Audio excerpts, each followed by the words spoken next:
4 de cada 10 menores padecen obesidad infantil, por lo que la tasa de esta enfermedad en México es una de las más altas en el mundo, y se prevé que la tendencia se incremente en los próximos años. De acuerdo al Fondo de las Naciones Unidas para la Infancia, la causa fundamental del sobrepeso y la obesidad infantil, reporta la Organización Mundial de la Salud, es atribuible a varios factores: por la ingesta de alimentos hipercalóricos con abundantes grasas y azúcares, con escasas vitaminas, minerales y otros micronutrientes saludables. También tiene que ver con el desarrollo social económico y, desde luego, con los malos hábitos de su entorno familiar, como el consumo de refrescos y bebidas azucaradas, en donde en México se toman 163 litros por persona al año.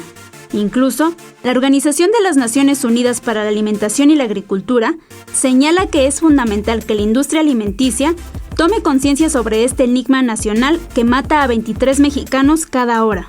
La obesidad infantil preocupa cada vez más a las autoridades mexicanas, quienes aseguran que nuestro país está lejos de revertir el primer lugar a nivel mundial en este problema de salud pública. Gloria López, 21 Noticias.